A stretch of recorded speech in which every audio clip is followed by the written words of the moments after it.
de questions et réponses. Nos amis de la presse qui sont venus ici, certainement, ils ont certaines questions qui appellent un éclairage particulier. Nous sommes à votre disposition.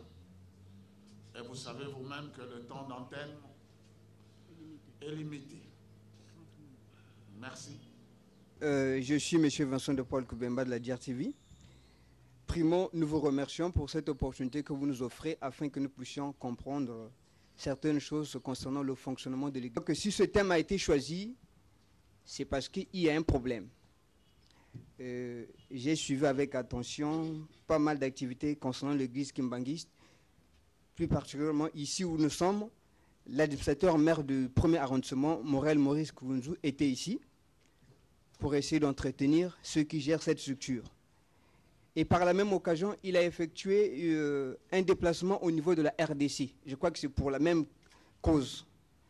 Alors, et la question que j'aimerais comprendre, pourquoi, ici au niveau de Brazzaville, vous avez attendu que le maire de Makelekele traverse le Poul Malibo pour que vous teniez une conférence pour nous parler justement de cette question. Alors, la deuxième est la suivante. Nous avons appris ici, l'année c'est 2002, on a parlé de la date du 7 en octobre, où certaines résolutions ont été prises à l'issue de l'Assemblée générale qui ont permis aux uns aux autres de se révolter. Ne pensez-vous pas que ces résolutions sont aussi la cause de cette crise que l'Église kimbanguiste vit ici à Brazzaville? J'en ai terminé. Merci. J'ai deux préoccupations.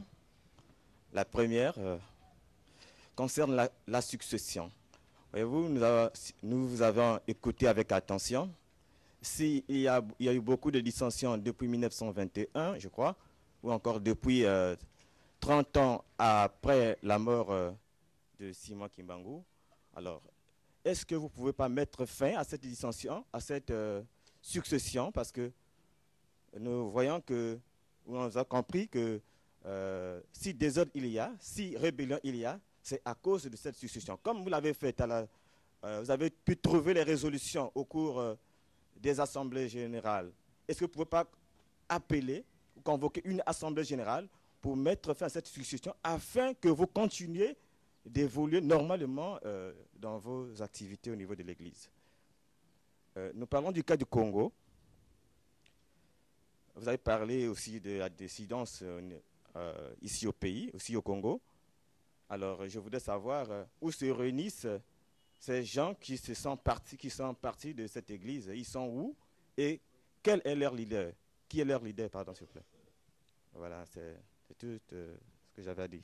Merci, M. Tira Sandang, Dépêche de Brazzaville. J'avais deux préoccupations, mais la première était, j'ai été dévoncé par mon confrère de Radio Congo. La deuxième est la suivante. De par notre collègue des informations, nous avons appris que l'église de Brazzaville avait une plainte au niveau du tribunal. Nous voulons savoir qu'en est-il exactement. Je vous remercie. Puis Franck Mbungu, journal Les Panzamakita. Mon inquiétude s'inscrit autour dans les conditions de la réintégration. Je voudrais savoir, pour les conférenciers, que représente le baptême et le pardon pour vous? Ces rebelles, s'il faut les appeler ainsi, sont comparables à l'enfant prodige. Donc le pardon suffit pour qu'ils se remettent au service sincère de l'Église. N'est-ce pas? Deux baptêmes. Pourquoi faire au moment où vous avez été né de nouveau, comme le Christ l'avait conseillé à Nicodème? Jamais la Bible a parlé de deux baptêmes. J'en ai terminé. Par répondre au dernier intervenant. Je suis très à l'aise, vous savez que je suis pasteur, et donc ce sont ces choses-là qui m'intéressent particulièrement. Le baptême et le pardon. Vous savez, pour pouvoir être baptisé, vous devez d'abord croire. Sans la foi, le pardon, ou si vous voulez, le baptême est nul. Il faut d'abord croire.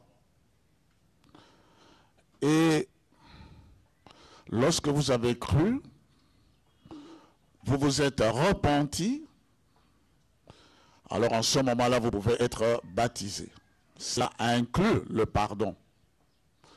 Parce qu'alors vous faites par ce baptême ce qu'on appelle l'exode. Vous quittez le ténèbre du monde païen et vous passez à la lumière de l'évangile. Et là, vous recevez votre baptême, et vous l'avez si bien dit, vous naissez à nouveau. Au sein de l'église kimbangiste, il existe 3 catégories. La première catégorie, ce sont des gens qui n'ont jamais cru en Jésus-Christ, qui ne l'ont jamais connu. Ce sont ce qu'on appelle des païens.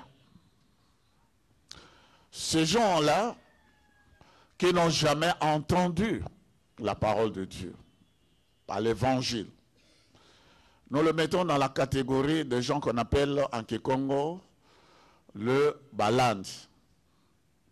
C'est-à-dire ceux qui viennent à Christ pour la première fois, qui écoutent la bonne nouvelle du salut et qui acceptent Jésus-Christ comme Seigneur et Sauveur.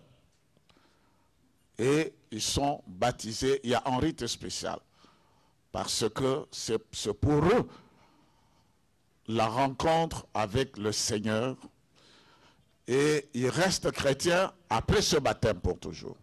Il y a une deuxième catégorie, c'est de personnes qui viennent des églises sœurs, qui ont déjà cru en Jésus-Christ, soit catholiques, soit protestants, soit église de réveil, enfin, disons, soit chrétiens, catholiques, protestants et autres, qui sont membres du Conseil écuménique des églises, qui sont membres de la CETA, de ces organisations-là, qui proclament la seigneurie de Jésus-Christ.